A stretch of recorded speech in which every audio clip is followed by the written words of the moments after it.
Ryu has now transformed into this giant purple, you know, hulked out beast that we now, of course, are going to have to contend with in a battle.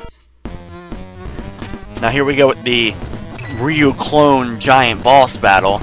And it's actually a pretty cool battle because of the way he can just jump around. Like, he still has his ninja abilities even though he's a big hulked monster.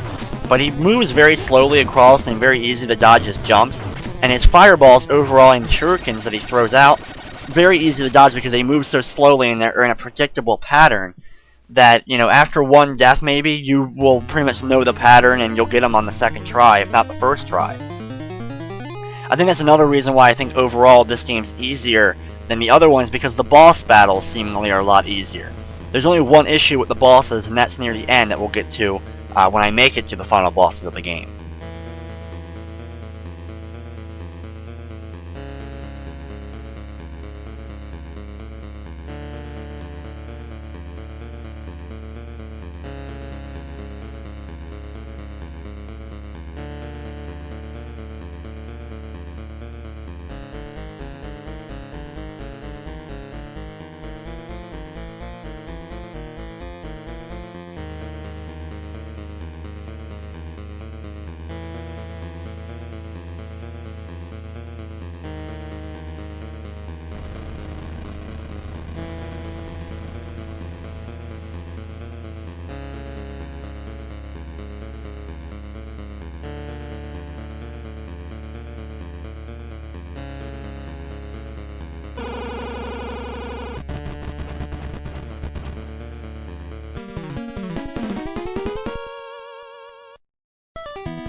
So now we find out that Clancy was just using us. He's actually, of course, a bad guy as well, to get the fortress back from Foster so that he could take back control. And now basically he's going to use this power to do, you know, unleash all these super mutants out into the world. By also transporting himself into this dimension, he was able... Foster was basically destroyed and ripped apart, and now Ryu's going to go in after Clancy, and of course tells Irene to stay back, and hopefully she listens this time. So now we're inside the dimension, traveled inside the, you know, the demon dimension, where all this life force has been coming from that was opened up when we defeated the demon from the first Ninja Gaiden game. You know, where all this energy is coming from that's transforming all these creatures and making the bionoids. And of course we have to go down in here to hunt down Clancy now, to stop him from being able to unleash his ultimate goal of once again, you know, pretty much taking over the world, destroying everyone, and, you know, something that we've dealt with before. As this level is a weird, like, crystal-themed level as we go around it. Simple platforms to make it through, like a maze-esque level. As we fall through, it teleports us to the next level, kind of a neat little teleport there between the levels. The worst enemy here, similar to the eagles of the previous games, is there's flying robots that move back and forth and travel around you as well. They can get quite annoying. Also, with the slow movement of certain enemies, it can be annoying trying to get to certain platforms, but you have to be careful. You know, you gotta wait extra long before these certain creatures to move away so you actually can jump up to the platform. As we're now deeper inside, and we now have a weird, I don't know exactly what you would call it, kind of demonic spaghetti-esque level. Climbing up the walls of it, we have to head up. We've gone through mazes and head down, we've gone across, and now we go back up a different set of areas. So definitely complete differently designed areas for each of the places in the level. Which definitely makes the game not boring, having to prepare for each different area. As of course we're going to get closer and closer to our end goal here, finding where Clancy is. This little area right here is pretty easy, not too many jumps. We have a long jump to make, but most enemies are easy. I definitely suggest keeping the shuriken on you at all times to take out some of the farther away enemies. Definitely the best thing you can do in the game. As we now getting ready for another cutscene.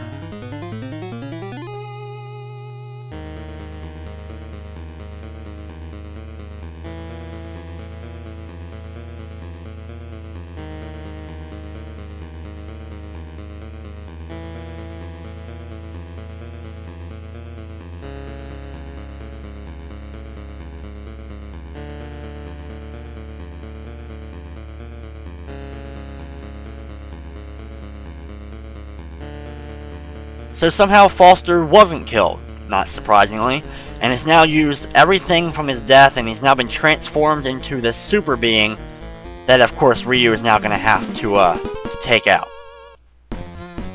Here we go. This boss, overall, once again, not too challenging. He moves very slowly, runs from side to side.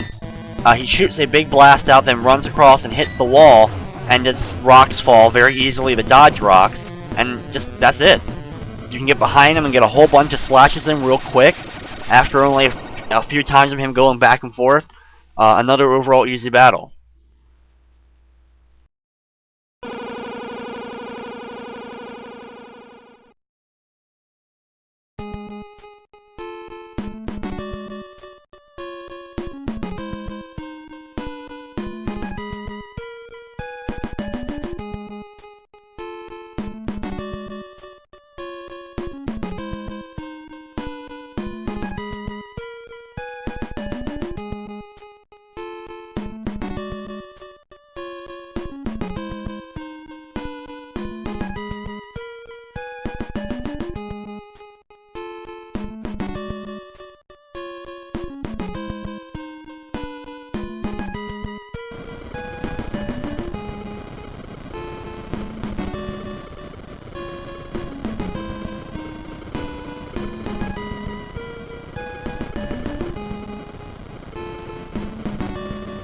So now we find out Clancy, who's like being transformed by this whole life force and stuff like that, that we're on a super dimensional warship, basically, the ancient ship of Doom, and you know, like the title says.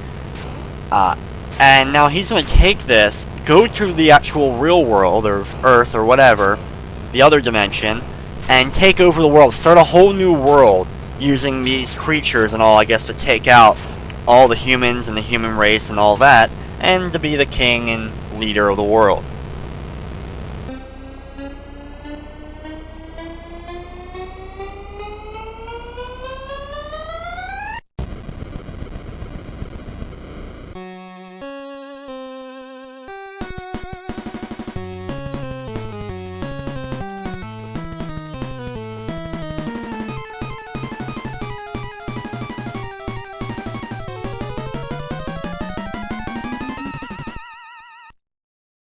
So as the ship's taking off, we get dropped off, and he thinks, of course, we fell off, but we land right nicely on a platform, and now we have to work our way onto the ship and make it back to where Clancy was. As this is actually a really coolly designed level, being on the side of the ship, seeing the scrolling, you know, clouds and stuff like that on the bottom there, nice colors, especially when you guys consider how limited the color palettes could be for the NES, and having to compete with trying to make it to the left here, while it also being blown back the whole time by the wind of the ship moving. So definitely a pretty neatly designed level. Once again, just like I've been using the whole game, Shuriken definitely your best friend when making it to certain platforms. As we make it now inside and have to begin our long climb up to get back to Clancy. Now this is the final level of the game. This is level 7.